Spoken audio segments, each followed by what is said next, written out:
Let me tell you a story about a video game.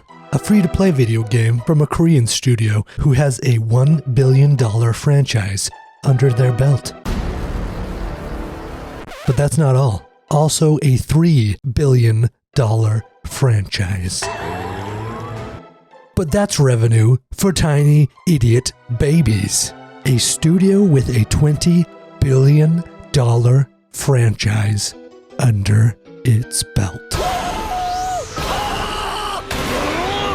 This studio released a new game this year, and this game stole my organs and ransomed my children. The First Descendant. It's number 4 on Steam's top sellers list as of recording, but it's got mixed reviews. This is how you feel after you watched the launch date trailer.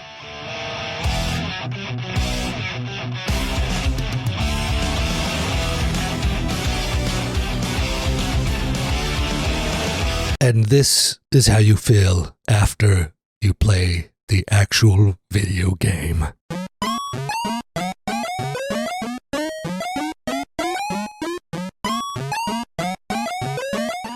Unacceptable condition! Unacceptable! Every single character in the game seems like they could be in a K-pop band, but their names are things like Sharon and Kyle. This boss is called Greg. My name is Greg. You can't make this stuff up. Is this game what Warframe wishes it could be? Is this the true form of Destiny? Or did Destiny and Warframe have a mediocre baby that people are spending horrendous amounts of money on? The answer is the latter. Comment your favorite variety of pineapple down below. I'm partial to a Kona Sugarloaf. The game is acceptable. It's not bad. It's certainly not great. It's acceptable. It's like getting a birthday card from your grandma, but she put the wrong grandchild's name on it, and it's not your birthday. Doesn't make you feel great, but also there was an attempt made. So what do I mean by it stole my organs and ransomed my children? I'll get to that. I started playing it only because my friend Bronson. I love my friend Bronson. I mean, he's tall and gangly and better than me at 90% of the aspects that encompass living as a human being, but I'm a big enough man to forgive him for that. I started playing because of Bronson, and I kept playing it because it stole my organs and ransomed my children. Also, this flame guy just literally says lines from The Human Torch. Flame on! That's pretty fun. It's passable combat in a passable setting. Sometimes it's beautiful to look at. Sometimes it's the most boring experience I've ever played. Lots of sitting around waiting in a circle. Oh, I like this mission. Particles and debris. You just stand in the circle. And when I say lots, I mean lots. Hey, look, I finished sitting in the circle. What's next? It's another circle, isn't it? And if you're not sitting in circles, you're guarding them. And if you're not guarding them, you're following them. Circles are the real antagonists of this game. They're always there, thwarting you at every turn. Then if you're fighting a boss, all those circles combine together to create spheres. Now the boss is invincible until you kill the spheres. Truly uninspired boss design. And it gets used over and over and over and over. And the game of the year is? But grappling hook is fun.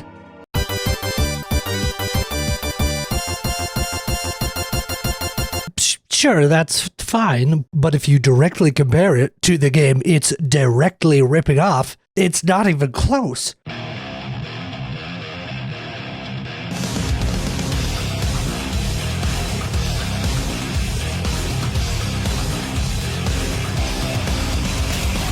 I'm getting sidetracked.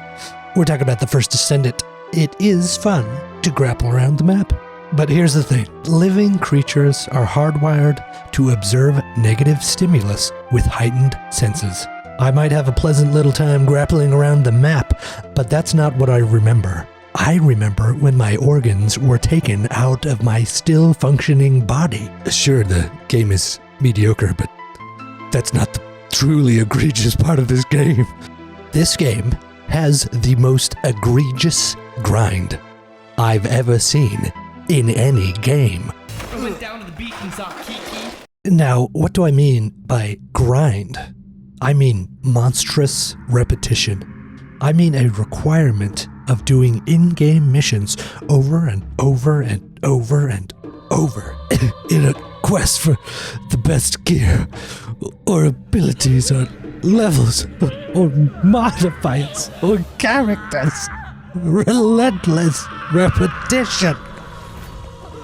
Now, granted, I sort of try to avoid the grind in games. I stopped playing Destiny because of the grind. I stopped playing Warframe because of the grind. I wanted to grind the Division 2 of all things. But when I suggested to my roommate we do our dailies to get ready for the raid coming up, he looked at me with such disdain and disgust.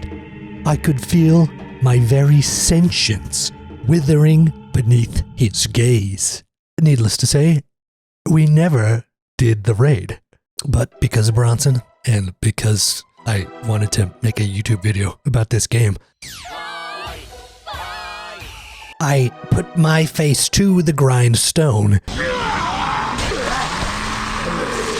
Now, some of the characters in the game are sort of freebies. The soft grind. Less of a grind and more of a buff with some buffing compound. To unlock any character or weapon, you have to get their parts first, and then you can build the character or the weapon. And with Flamethrower Man, I already had most of the parts. All I had to do was redo this mission a couple times. Boom! I'm a K-pop version of DC's Constantine, who says lines from Marvel's Johnny Storm. Blair was super easy for me to get, but apparently I was just crazy lucky. Trying to get his last piece took me 2 days of farming the same mission over and over. But what about this third character? I thought to myself, what character can I unlock in my current progression of the game? This one. Glay. What a psychotic name. And what a psychotic character. Okay, let's do it. Looks like I need a lot of these different materials. Oh nice, I got these pretty easy out of chests in the environment. What's this next thing? I need 60 of them. The fastest way it looks like to get them is to defeat the mini-boss halfway through this mission. Okay, sure. I only got 4 of these, and I need 60 of them. Okay, I can do that. That's unreasonable, but I can do it. I'll just become a master speedrunner. Okay. I did not love doing that mission 15 times in a row. I will be honest. But what's next?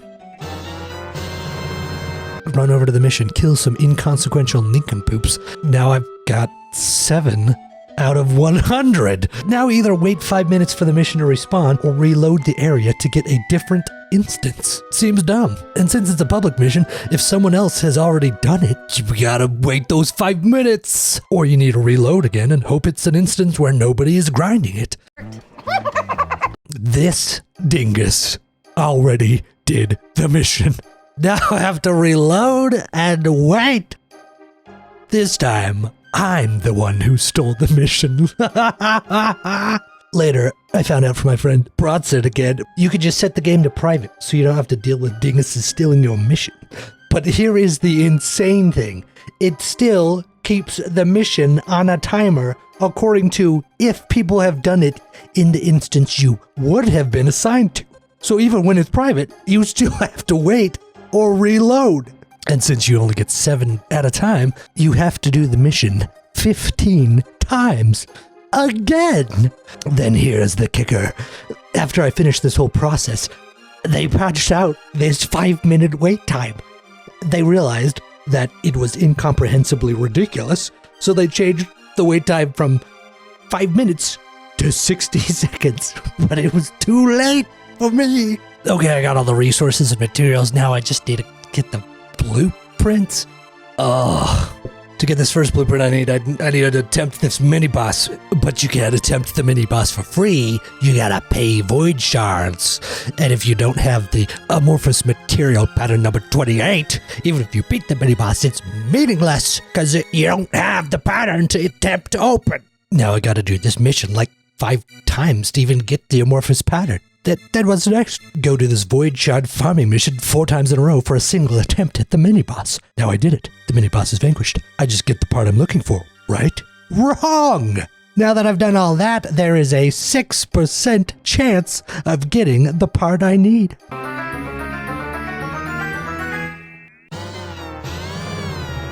Oh boy, I didn't get it. I better start the whole process over again. 8 hours later. I wish that was a joke, but it's not. It literally was 7.5 hours of playing this game, grinding missions later.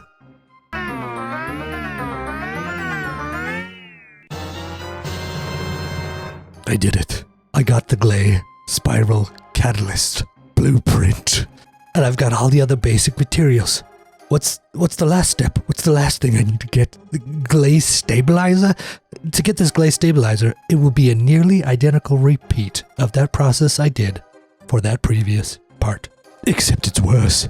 This time, the mini-boss takes a different kind of void shard in order to attempt it. So instead of 4 times doing the void shard farming mission per attempt, this time around it's going to be 11 times. Because when I started the game, I chose this idiot who does non-attribute skill damage. This idiot's damage type can only unlock a single void shard of each type per mission. If I had picked either this ice dum-dum or this total dingus with fire, this would have gone literally 4 times faster. This was before I unlocked Johnny Constantine. 11 times later. Now that I have the shards, I could try the mini-boss for a 6% chance to unlock. At this point, I started to think, this is maybe impossible to perform while remaining sane. But I was going to do it for the video. You better believe I was going to do it for the video. I wasn't going to give up. I'm dying because I'm so sick. I'm not actually dying, I'm just really sick. But I was going to do it. I decided to grind myself up some Constantine Storm just so I could grind these void shards faster. Well, Nixon realized how insane this process was halfway through me getting the Fireman. And now with Fireman unlocked, I literally only have to do 2 shard farming missions per attempt. Sanity has been retained. The question you might be asking at this point is, do you really want to play this character you're trying to unlock that bad? And the answer to that question is no. So why am I still grinding? Because I'm Belle, and this process is the beast. I set out to do it. I'm almost done. I can't just give up now. I mean, sure, the game doesn't respect me or treat me very well, but look at this grappling hook. I can't just give up. I gotta unlock this character. I'm so close. I'm so close.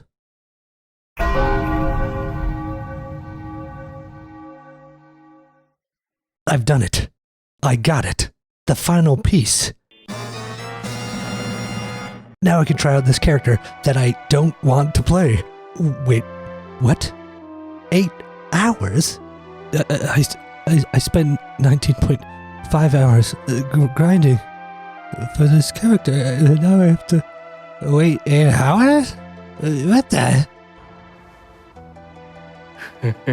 But here's the crazy thing. That's just to create one of the 4 pieces that you need to make the actual character. After having waited for 8 hours per part, now you have to wait 16 more hours for the character to be completed.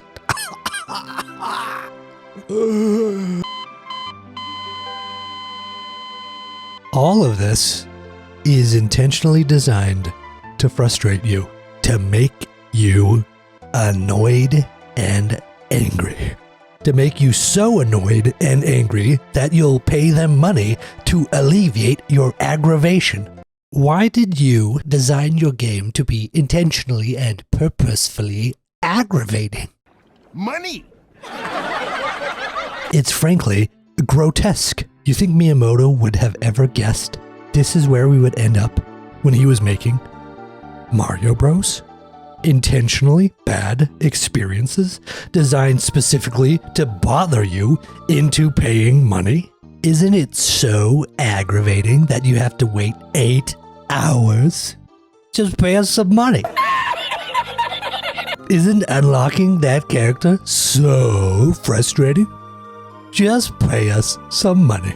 I like money. Isn't leveling up a new character so dull? Just pay us some money. I like money. And that's the world we live in. Why was the Suicide Squad game made the way it was? Not to be a good game, but to cash in on the manipulation.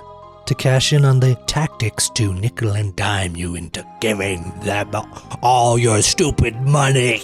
This was clearly a push from WB as the publishers. Look at this popular franchise we have. How can we milk it dry for the money? So despite the fact that the Arkham games are some of my all-time favorite games, I could not have been more excited that the Suicide Squad game totally failed. So now who's laughing?